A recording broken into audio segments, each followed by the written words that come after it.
ಓಂ ನಮಃ ಶಿವಾಯ ಶ್ರೀ ಸದ್ಗುರು ಗಣಗಣಪತಿ ನಮಃ. ಓಂ ನಮಃ ಶಿವಾಯ ಶ್ರೀ ಸದ್ಗುರು ಶೇಷನಾಥಾಯ ನಮಃ.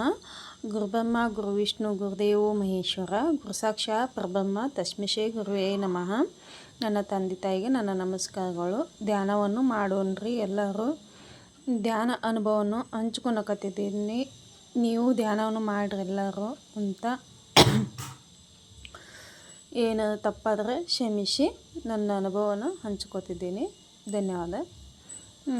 ಇದು ರೀ ಧ್ಯಾನ ಮಾಡಬೇಕು ಅಂತ ಹೇಳ್ತೀವಲ್ಲ ನಾವು. ಈಗ ಋಷಿಮುನಿಗಳು ಭಗವದ್ಗೀತೆಗಳು ಎಲ್ಲರೂ ಧ್ಯಾನ ಮಾಡಿದ್ದು. ಈಗ ನಮ್ಗೆ ಆಗೋದಿಲ್ಲ ಬಿಡ್ರಿ ಅಂತೀವಲ್ರಿ. ಹಾಗೇನಿಲ್ಲ, ಮಾಡಬೇಕು.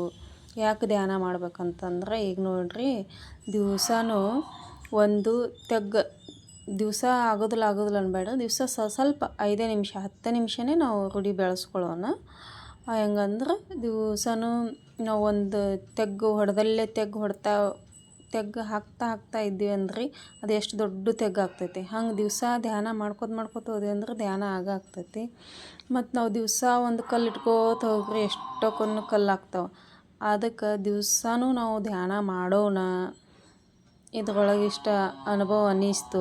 ಮತ್ತು ಹೊಳ್ಳಿ ಈಗ ನಾವು ಏನಂದ್ರೆ ಎಲ್ಲ ಇಲ್ಲ ಅಂದ್ರೂ, ಏನು ಪೆಟ್ಟಾದ್ರೂ ನಾವು ಬದುಕಬೋದು. ಅಂದ್ರೆ ದೇಹದ ಭಾಗ 3 ಭಾಗ ಹೇಳ್ತೀನಿ ರೀ.